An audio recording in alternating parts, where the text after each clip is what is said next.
శ్రీ సచ్చిదానంద సద్గురు సాయినాథ్ మహారాజ్కి జై. శ్రీ సాయి సచరిత 569వ పేజీలోని 38వ అధ్యాయం 169వ ఓవి నుంచి 169వ ఓవి 569వ పేజీ ఈరోజు చదువుతున్నాము.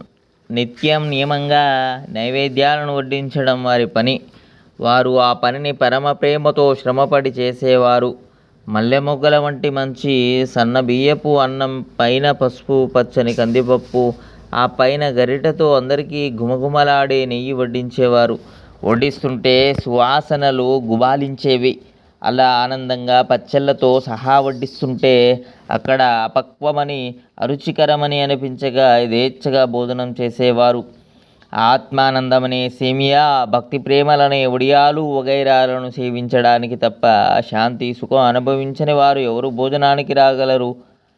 హరిహి రన్నం హరిర్భోక్త, హరియే అన్నం, హరియే రసాన్ని ఆస్వాదించేవాడు. అటువంటి అన్నాన్ని చేదాతలు వడ్డించేవారు, సేవించేవారు ధన్యులు. ఈ మధుర రసానికంతటికీ మూలం గురు చరణాల్లో ప్రబలమైన నిష్ఠ. మధురమైనవి చక్కెర బెల్లం కావు. అసలైన మాధుర్యం శ్రీవారి చరణాలలో ఉన్న శ్రద్ధ. ఇలా నిత్యమంగళకరంగా క్షీరాన్నం హల్వా మిశ్రమం ఉండగా పల్లెల ముందు కూర్చోగానే అక్కడ నోట వద్దు అన్న మాట రాదు. నానా రకాల వంటకాలను సేవించి కడుపు నిండిపోగా చివర పెరుగు అన్నం లేకపోతే తృప్తి ఉండదు. పెరుగు లేకపోతే మజ్జిగైనా కోరుకుంటారు. ఒకసారి తెల్లని మజ్జిగను గురు మహారాజు స్వస్తాలతో గ్లాసులో నింపి తాగమని ప్రేమతో నాకు ఇవ్వగా నేను గ్లాసును పెదవుల వద్ద పెట్టుకున్నాను. స్వచ్ఛమైన తెల్లని మజ్జిగను కళ్ళతో చూడగానే సంతృప్తి కలిగాయి.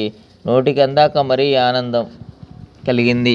అసలే కడుపు పక్వాన్నాలతో నిండిపోయింది. అందులోకి ఈ మజ్జిగ ఎలా ప్రవేశించగలదు అని సందేహిస్తూ ఒక గుటక తాగగా బాగా రుచికరంగా అనిపించింది.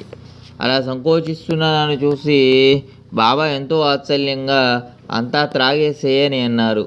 అలాంటి అవకాశం మరల రాదు. వారు తలచినట్లుగా ఉంది. తర్వాత అదే అనుభవం అయింది. ఆ పిమ్మట 2 మాసాలు గడిచేసరికి నిజంగానే బాబా తమ అవతారాన్ని చాలించి నిర్వాణాన్ని పొందారు. ఇప్పుడు మజ్జిగతో దప్పికను తీర్చుకోవాలంటే సాయి కథామృత పానం తప్ప మరో మార్గం లేదు. మనకిక ఇదే ఆధారం.